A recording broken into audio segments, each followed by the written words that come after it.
দীপ্ত সন্ধ্যার সংবাদে সবাইকে স্বাগত জানাচ্ছি। আমি দোলা ডলরেস। শুরুতেই জানাবো সংবাদ শিরোনাম। কার্যক্রম নিষিদ্ধই থাকছে আওয়ামী লীগের। জাতীয় সংসদে সন্ত্রাস বিরোধী সংশোধন বিল পাস। হাম আক্রান্ত হয়ে আরও ৩ শিশুর মৃত্যু। ১৪ দিন এগিয়ে ২০ এপ্রিল থেকে সারা দেশে টিকাদান। যুদ্ধবিরতিতে সম্মত ২ দেশ। স্থায়ী অবসানে যুক্তরাষ্ট্রের সামরিক উপস্থিতি প্রত্যাহার চায় ইরান।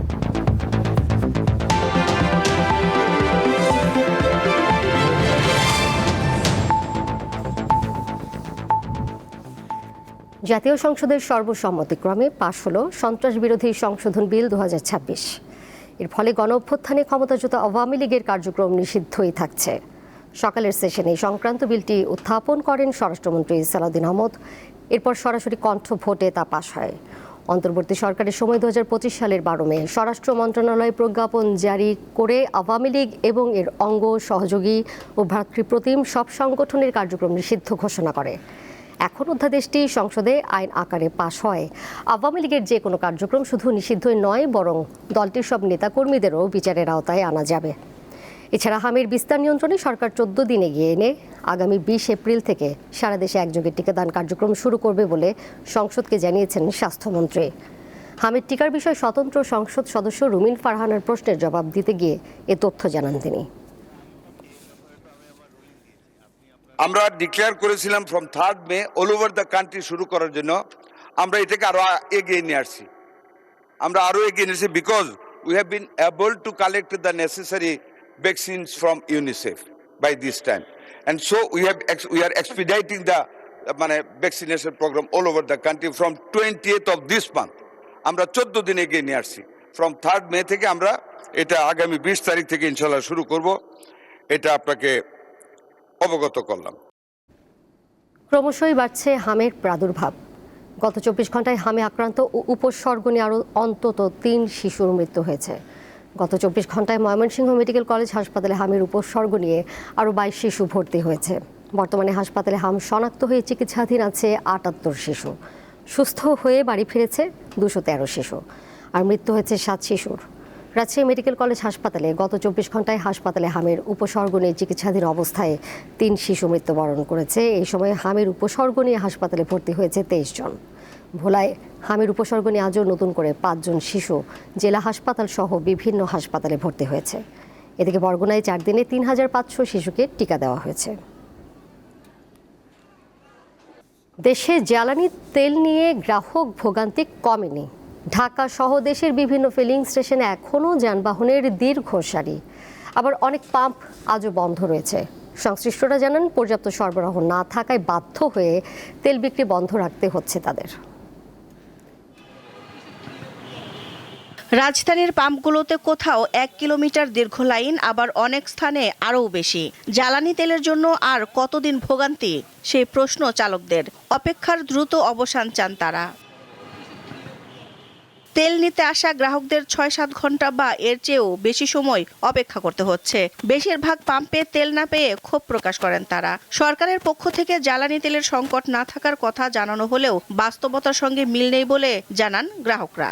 আমি 7:30 থেকে সিরিয়াল ধরা, তাও প্রেস ক্লাবের সামনে ছিলাম, ওইখান থেকে এখানে আসলাম। বহুত সাধারণ জনগণের অনেক হ্যাসেল হইতেছে এই তেলের জন্য। আর এখন তো দেখা গেছে যে এটা তো তেল না, মনে হয় আমরা স্বর্ণ কিনতে আসছি, এরকম একটা অবস্থা। এটা শেষ কোথায়? রাইড শেয়ার করে জীবিকা নির্বাহ করা ব্যক্তিরা সবচেয়ে বেশি ভোগান্তিতে পড়েছেন। খুব কষ্টে আছি, ঘর ভাড়া, খাওয়া দাওয়া নিয়ে। আবার এই মুহূর্তে আমার বউরাও অন্তঃসত্ত্বা। এমন একটা অবস্থা, আমার চলার মতো কোনো কিছুই নেই। আমার এটার উপরেই সব।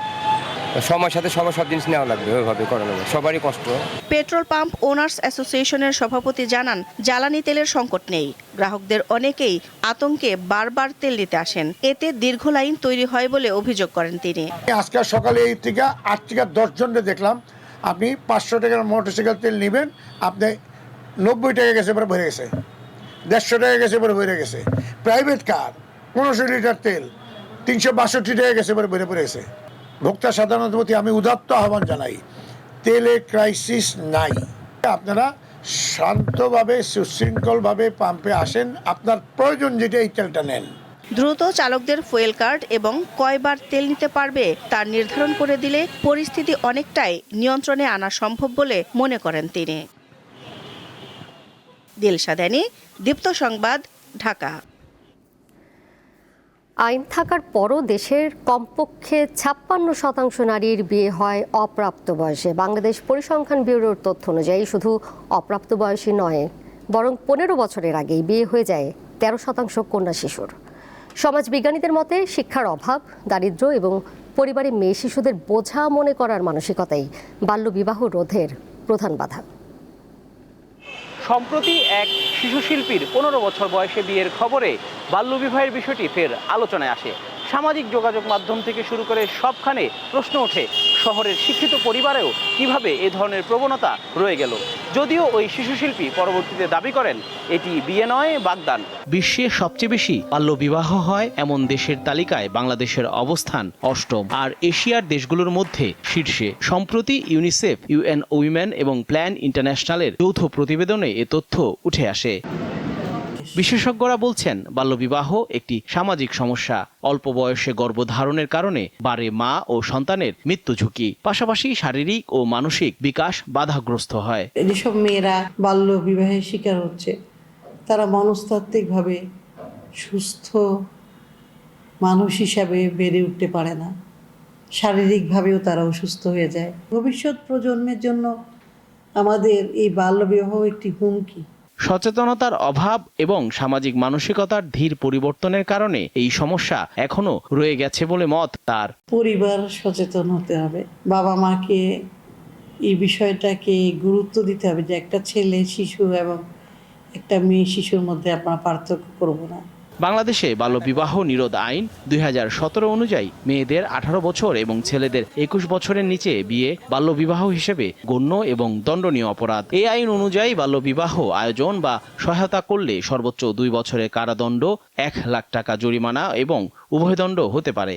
বাস্তবতা বলছে এই আইন মানার প্রবণতা কম। এই আইনটা থাকাতে বাল্যবিবাহ অনেকখানি কমেছে, কোনো সন্দেহ নেই, কিন্তু পুরোপুরি বন্ধ হয়েছে বা এটাকে পুরো নিয়ন্ত্রণ করা গেছে এমন মনে হয় না। সুতরাং আর একটু তৎপরতা এবং আমার মনে হয় যে সবচেয়ে বেশি দরকার সামাজিক সচেতনতাটা বেশি। ২০২৫ সালে প্রকাশিত বাংলাদেশ পরিসংখ্যান ব্যুরোর তথ্য অনুযায়ী দেশে বাল্যবিবাহের হার এখনো উদ্বেগজনক। সবচেয়ে বেশি বাল্যবিবাহের ঘটনা দেখা যায় রাজশাহী অঞ্চলে, আর তুলনামূলক কম সিলেটে। জহিরুল হোসেন, দীপ্ত সংবাদ, ঢাকা। দেশে অর্থনৈতিক স্থিতিশীলতা ধরে রাখতে জ্বালানি নিরাপত্তা নিশ্চিত, বিলাসী পণ্যের আমদানি কমানো এবং কূটনৈতিক তৎপরতা জোরদার করা জরুরি বলে মনে করছেন বিশেষজ্ঞরা। এছাড়া হোম অফিস, জ্বালানি সাশ্রয়ী যন্ত্রপাতির ব্যবহার বৃদ্ধি, অফিস আদালতে নির্ধারিত কর্মঘণ্টার সর্বোত্তম ব্যবহার ও জ্বালানি ব্যবহারে দক্ষ ব্যবস্থাপনা সহ নানামুখী উদ্যোগ নেওয়ার পরামর্শ দিয়েছেন অর্থনীতিবিদরা। বাংলাদেশ পেট্রোলিয়াম কর্পোরেশন বিপিসির হিসাবে দেশে বছরে ৬৫ থেকে ৬৮ লাখ মেট্রিক টন জ্বালানি তেল আমদানি করা হয়। এর মধ্যে প্রায় ১৫ লাখ টন অপরিশোধিত তেল, যা মূলত সৌদি আরব ও সংযুক্ত আরব আমিরাত থেকে আসে। মোট চাহিদার ২০% অপরিশোধিত আকারে এনে দেশে পরিশোধন করা হয়, বাকি ৮০% পরিশোধিত অবস্থায় আমদানি করা হয়। ইরান যুদ্ধের কারণে এই সরবরাহ ব্যবস্থায় চাপ তৈরি হয়েছে। পাশাপাশি জ্বালানি তেলের অবৈধ মজুদ এবং আতঙ্কে অতিরিক্ত কেনার মানসিকতা এই সংকট বাড়াচ্ছে বলে মনে করছেন অর্থনীতিবিদরা। আমার ৫ লাখ টন যেখানে সারা মাসে লাগে, সেখানে কেউ যদি ২ লাখ টন মজুত করে তাকে দৃষ্টান্তমূলক শাস্তি দেওয়া উচিত, যাতে করে এই কাজটা কেউ না করে। তা না হলে আমাদের খুব সিগনিফিকেন্টলি লার্জ আমাদের ডিমান্ড না, বিশেষ করে আমাদের সিএনজি থাকাতে সুবিধাটা আছে। ব্যাংকাররা বলছেন বিলাসী পণ্যের আমদানি সীমিতকরণ, ব্যক্তিগত গাড়ির পরিবর্তে গণপরিবহনের ব্যবহার ও কৃষি উৎপাদন বৃদ্ধি সহ দীর্ঘমেয়াদী পরিকল্পনা নেয়ার দরকার এখনই। ব্যাংকারদের একটা ইনস্ট্রাকশন এসছে যে প্রাইভেট কারের বদলে শেয়ার্ড কার অথবা পাবলিক ট্রান্সপোর্ট ইউজ করার একটা কিছুটা ব্যাপার এসছে। ইম্পোর্ট ডিপেন্ডেন্সি আমাদের কমাতে হবে, আমাদের সেলফ সাস্টেইনেবিলিটি এবং সেলফ ডিপেন্ডেন্সির দিকে যেতে হবে। সেটা যদি হয় যে নিজেরা নিজেদের খাদ্যদ্রব্য উৎপাদন এবং এগ্রিকালচার আরও বেশি ইম্প্যাক্টফুল কিছু করা, যেখানে নিজেদের খাদ্য আমরা নিজেরাই উৎপাদন করব। এক পরিসংখ্যান বলছে দেশে বর্তমানে প্রতিদিন গড়ে ৩০০ থেকে ৩৫০ মিলিয়ন ঘনফুট গ্যাস চুরি হচ্ছে। এছাড়া আন্তর্জাতিক মানদণ্ড অনুযায়ী বিদ্যুতের সিস্টেম লস ৩ থেকে ৪% মধ্যে থাকলেও দেশে তার পরিমাণ ৯ থেকে ১০%। পুরা সরকারি এবং আধা সরকারি এবং স্বায়ত্তশাসিত যতগুলো আছে এইখানে যদি একটা চাপ দেওয়া হয় যে energy consumption has to be half, সারা দেশে একটা অ্যাওয়ারনেস বিল্ড আপ করা, হ্যাঁ, যে তারা যেন কম জ্বালানি ব্যবহার করে, কম বিদ্যুৎ ব্যবহার করে। এছাড়া জ্বালানির সর্বোত্তম ব্যবহারে দক্ষ ব্যবস্থাপনা গড়ে তোলার পরামর্শ তাদের। ইরান ইসরায়েল আমেরিকা যুদ্ধে দেশে ভয়াবহ পরিস্থিতি মোকাবেলায় সরকারের উচ্চ পর্যায়ের প্রস্তুতি ও দীর্ঘমেয়াদী পদক্ষেপ নেওয়ার তাগিদ দিচ্ছেন অর্থনীতিবিদেরা। বিশেষ করে জ্বালানি ব্যবহারের সাশ্রয়ী হওয়ার পাশাপাশি দেশে গ্যাসের অনুসন্ধান বৃদ্ধি এবং নবায়নযোগ্য জ্বালানি ব্যবহার বাড়ানোর তাগিদ দিচ্ছেন জ্বালানি বিশেষজ্ঞরা। শাহরিয়ার ইমন, দীপ্ত সংবাদ, ঢাকা। সংরক্ষিত নারী আসনে নির্বাচন হবে আগামী 12 মে। বিষয়টি জানিয়েছেন নির্বাচন কমিশন সচিব আক্তার আহমেদ। তিনি জানান, আসন বন্টনে বিএনপি জোট 36টি, জামায়াতে ইসলামীর নেতৃত্বাধীন জোট 13টি এবং স্বতন্ত্র পাবে 1টি আসন।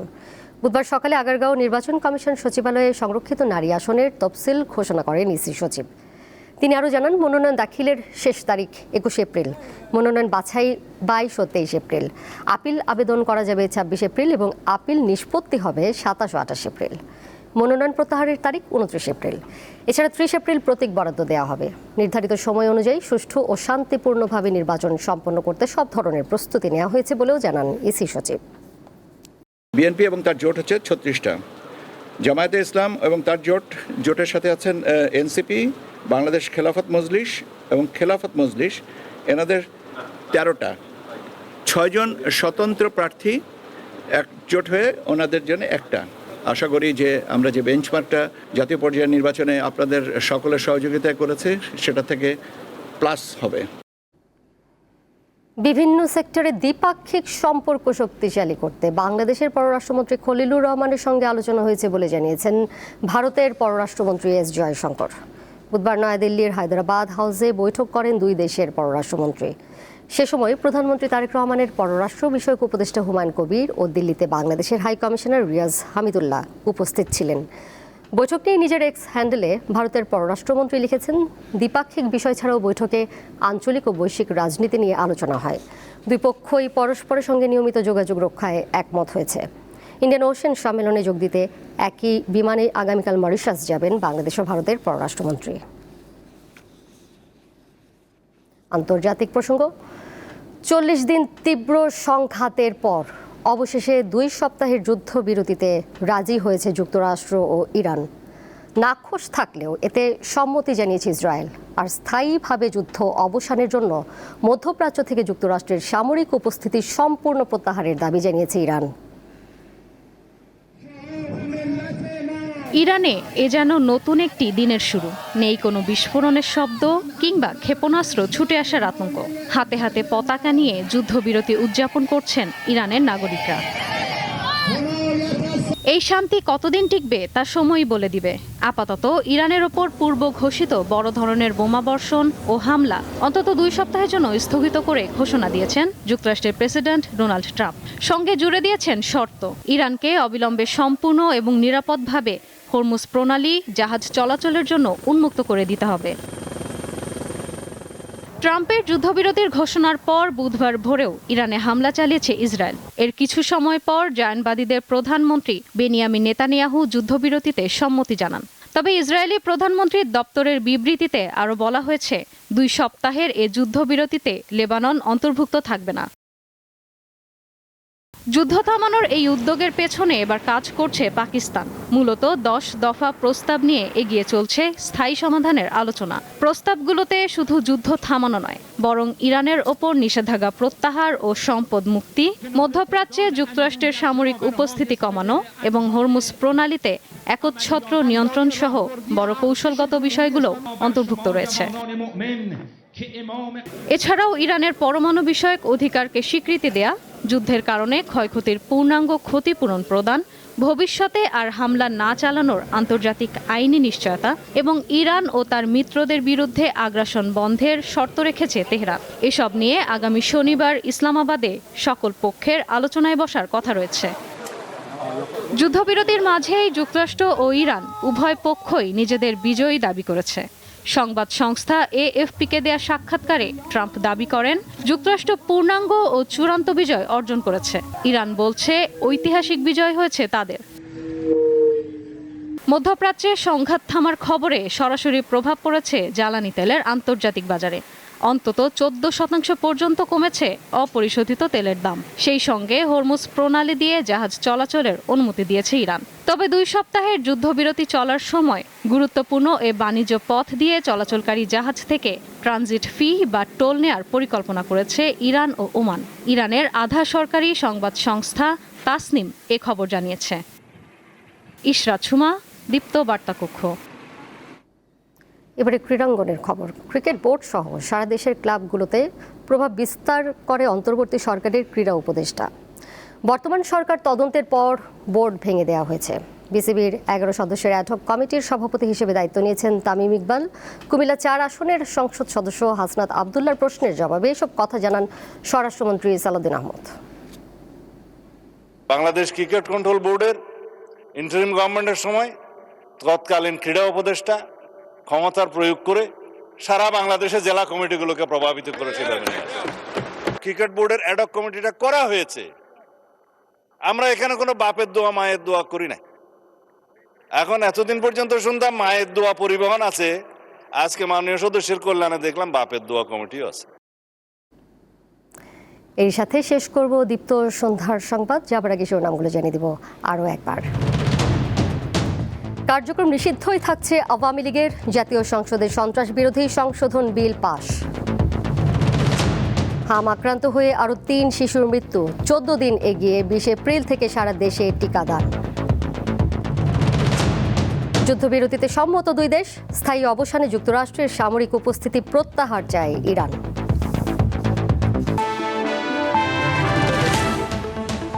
এই ছিল এখনকার মতো। পরের সংবাদ দেখবেন রাত 11টায়। এছাড়া আরও তথ্য এবং বিনোদনের নানা খবরাখবর জানতে যুক্ত থাকুন দীপ্ত ডিজিটাল প্ল্যাটফর্মে। ধন্যবাদ সবাইকে এতক্ষণ সাথে থাকার জন্য।